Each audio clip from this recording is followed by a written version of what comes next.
네, 좋은 아침입니다. 10월 19일입니다. 우리에게 주신 말씀 열왕기상 18장 16절에서 29절 말씀 함께 보겠습니다. 오바댜가 가서 아합을 만나 그에게 말하매 아합이 엘리야를 만나러 가다가 엘리야를 볼 때에 아합이 그에게 이르되 이스라엘을 괴롭게 하는 자여 너냐? 그가 대답하되 내가 이스라엘을 괴롭게 한 것이 아니라 당신과 당신의 아버지 집이 괴롭게 하였으니 이는 여호와의 명령을 버렸고 당신이 바알들을 따랐습니다. 그런즉 사람을 보내 온 이스라엘과 이세벨의 상에서 먹는 바알의 선지자 450명과 아세라의 선지자 400명을 갈멜산으로 모아 내게로 나오게 하소서. 아합이 이에 이스라엘의 모든 자손에게로 사람을 보내 선지자들을 갈멜산으로 모으니라. 엘리야가 모든 백성에게 가까이 나아가 이르되 너희가 어느 때까지 둘 사이에서 머뭇머뭇하려느냐? 여호와가 만일 하나님이면 그를 따르고 바알이 만일 하나님이면 그를 따를지니라. 하니 백성이 말 한마디도 대답하지 아니하는지라. 엘리야가 백성에게 이르되 여호와의 선지자는 나만 홀로 남았으나 바알의 선지자는 450명이로다. 그런즉 송아지 둘을 우리에게 가져오게 하고 그들은 송아지 한 마리를 택하여 각을 떠서 나무 위에 놓고 불은 붙이지 말며 나도 송아지 한 마리를 잡아 나무 위에 놓고 불은 붙이지 않고 너희는 너희 신의 이름을 부르라. 나는 여호와의 이름을 부르리니 이에 불로 응답하는 신 그가 하나님이니라. 백성이 다 대답하되 그 말이 옳도다. 하니라. 엘리야가 바알의 선지자들에게 이르되 너희는 많으니 먼저 송아지 한 마리를 택하여 잡고 너희 신의 이름을 부르라. 그러나 불을 붙이지 말라. 그들이 받은 송아지를 가져다가 잡고 아침부터 낮까지 바알의 이름을 불러 이르되 바알이여 우리에게 응답하소서. 하나 아무 소리도 없고 아무 응답하는 자도 없으므로 그들이 그 쌓은 제단 주위에서 뛰놀더라. 정오에 이르러는 엘리야가 그들을 조롱하여 이르되 큰 소리로 부르라. 그는 신인즉 묵상하고 있는지 혹은 그가 잠깐 나갔는지 혹은 그가 길을 행하는지 혹은 그가 잠이 들어서 깨어야 할 것인지. 하매 이에 그들이 큰 소리로 부르고 그들의 규례를 따라 피가 흐르기까지 칼과 창으로 그들의 몸을 상하게 하더라. 이같이 하여 정오가 지났고 그들이 미친 듯이 떠들어 저녁 소재 드릴 때까지 이르렀으나 아무 소리도 없고 응답하는 자나 돌아보는 자가 아무도 없더라. 아멘. 하나님의 말씀입니다. 한번 더 읽으시면서 묵상하시겠습니다.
어제 이야기도 그랬지만 오늘 이야기도 아주 유명한 이야기죠. 성경 이야기 중에 세상에 널리 알려진 이야기들이 참 많이 있는데 오늘 이야기도 그중 유명한 이야기로 손꼽히는 그런 이야기입니다. 1대 850의 전투죠. 엘리야와 바알 선지자 850명과의 영적 전투가 일어났습니다. 오늘 말씀은 그 시작과 중간쯤 가는 그 진행에 해당되는 말씀입니다. 내일 본문이 이 전투의 결과입니다. 물론 알고 계시듯이 엘리야가 극적인 승리를 거두는 장면이죠. 어제도 말씀드렸던 것처럼 성경의 이야기들은 상징이고 사인이죠. 화요일 날도 살펴봤지만 성경은 누구도 영웅으로 높이지 않는다고 했잖아요. 그러므로 오늘 이야기는 영적 전투의 본질에 대해서 그리고 엘리야가 아닌 하나님의 승리를 보여주는 말씀입니다. 이야기 속 전투는 먼저 아합과 엘리야가 만나는 그 순간부터 시작되는데요. 아합이 엘리야를 공격하는데 이렇게 얘기합니다. 17절이죠. 엘리야를 볼 때에 아합이 그에게 이르되 이스라엘을 괴롭게 하는 자여 너냐? 이 악의적인 프레임을 씌우는 거죠. 이 지금 죽을 만큼 괴로운 온 나라가 고통받고 있는 가뭄이 엘리야 때문이다. 이 사단이 자주 쓰는 전략입니다. 이 출애굽 사건 때 이미 우리가 한번 봤는데요. 모세가 바로에게 Let my people go, 내 백성을 보내라 라는 하나님의 말씀을 전하니까 노예에서 풀어달라는 이야기잖아요. 이때 바로가 이렇게 하지 않습니까? 노동 강도를 올려서 전보다 벽돌을 2배 만들어라고 명령하고 당연히 괴롭겠죠. 그 괴로워하는 백성들에게 똑같이 얘기합니다. 모세 때문이다. 이스라엘을 괴롭게 하는 자는 모세다. 굉장히 뻔히 보이는 속임수이지만 의외로 이 프레임이 강력합니다. 이 정의는 멀리 있고 폭력은 가까우며 지금 당장 눈에 보이는 손해와 위험이 너무 눈에 쉽게 보이기 때문에 비겁한 것도 알고 억울하기도 하지만 당장 칼을 들고 덤비는 폭력보다 이 비난을 해야 될 거 아니에요. 억울하니까. 그러니까 칼을 들고 덤비는 저 무서운 폭력보다 여기 순해 보이는 어쩌면 그가 나를 돕는 사람일 수도 있는데 그 사람에게 그냥 비난을 쏟아붓는 경우가 생기죠. 출애굽 백성들이 그랬지 않습니까? 자기를 돕고 있는 모세에게 덤벼들었죠. 꺼져라, 괴롭다, 이렇게 얘기를 합니다.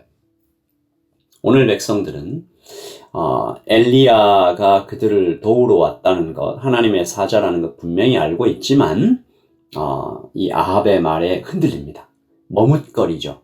21절입니다. 엘리야가 모든 백성에게 가까이 나와 이르되 너희가 어느 때까지 둘 사이에 머뭇하려느냐. 여호와가 만일 하나님이면 그를 따르고 바알이 만일 하나님이면 그를 따를지니라 하니 백성이 말 한마디도 대답하지 아니하는지라. 그리고 엘리야가 보여주면서 말하는 거예요. 잘 봐라. 너희 믿음을 위해 하나님께서 일하시는 것을 오늘 보고 그 믿음의 자리에서 머뭇거리는 자리에서 조금 더 키가 커야 된다. 성장해야 된다.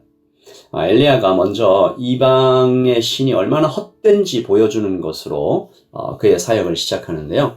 진짜 믿음이 아닌 것은 무엇인가?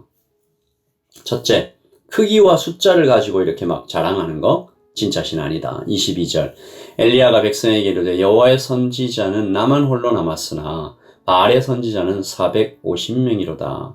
이방의 신전들이 대체로 거대합니다. 바알과 아세라의 신전이 굉장히 압도적인 규모로 지어서 힘을 자랑하죠. 지금도 사단이 이 규모와 숫자로 쳐들어오잖아요. 450명, 400명, 그러니까 850명입니다.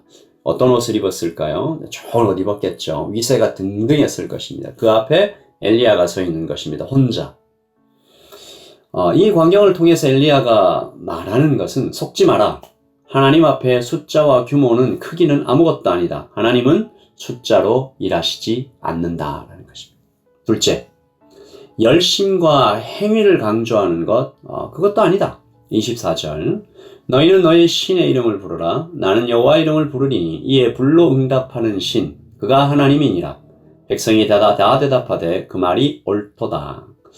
이방의 신들은 신자들의 경배를 굉장한 열심으로 경배하는 것을 요구합니다. 이것을 위해서 공포와 보상과 의무를 사용하죠. 겁을 주거나 뭘 좋은 걸 준다고 얘기하거나 룰을 만드는 거죠. 그러나 하나님은 I am who I am 스스로 계시는 분이죠. 하나님은 우리가 경배드리는 것을 기뻐하시지만 그것이 필요한 분은 아닙니다.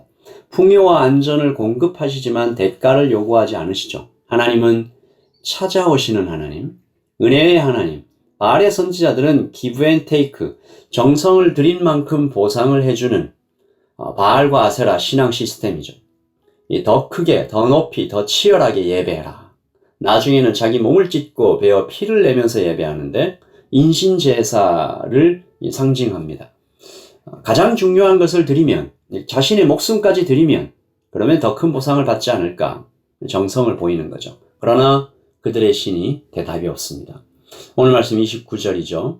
이같이 하여 정오가 지났고 그들이 미친 듯이 떠들어 저녁 소재 드릴 때까지 이르렀으나 아무 소리도 없고 응답하는 자나 돌아보는 자가 없었더라. 크고 많은 것, 진심과 열정, 피가 날 정도의 의지와 각오, 이런 것들이 좋은 예배를 만들지 않습니다. 이런 것들은 예배의 결과일 수는 있지만 예배의 핵심은 아닌 거죠. 그렇다면 바른 예배는 무엇인가? 엘리야가 오늘 말합니다. 여호와의 이름을 부르니 불로 응답하시리라. 다시 말해서 관계죠. 부르면 대답하고. 관계는 어떻게 생깁니까? 시간이 흘러야 된다. 기억이 쌓여야 된다. 그래서 하나님께서 우리의 시간 속으로 육체를 입고 우리 시간 속으로 들어오신 거죠. 오늘 아침 우리가 그저 좋은 교훈 들으려고 말씀 듣는 거 아니잖아요. 하나님의 말씀을 듣고 그분과 대화하며 관계를 쌓아가는 것인데 오늘 아침 우리에게 어떻게 말씀하시는지 우리의 마음을 두드리시는 그분의 음성을 들으며 하루를 시작했으면 좋겠습니다. 제가 기도하겠습니다. 하나님 아버지, 크기와 숫자가 아니라 열심과 행위가 아니라 주님과 함께 쌓아가는 관계와 대화와 친밀감과 때때로 그리 아니하실지라도 우리를 사랑하시는 그 사랑을 신뢰하는 하나는 단단한 믿음과 신뢰를 쌓아가는 우리 오늘 하루가 되게 하여 주시고 오늘 이 아침에 하나님께서 내 마음문을 두드리시면서 하시는 말씀을 그 세미한 음성을 잘 들을 줄 아는 우리가 되게 하여 주시옵소서. 주님, 속지 않게 하소서. 크기와 숫자와 열심과 행위로 눈에 드러나는 것으로 우리를 속이려 하는 세상의 어떤 사상도 멀리하고 복음으로 오늘 하루를 살아갈 수 있도록 도와주시옵소서. 감사합니다. 예수님의 이름으로 기도합니다. 아멘. 여러분 오늘도 주님과 대화하면서 관계를 쌓아가면서 그분의 음성을 들으면서 하루를 사시기를 바랍니다. 샬롬.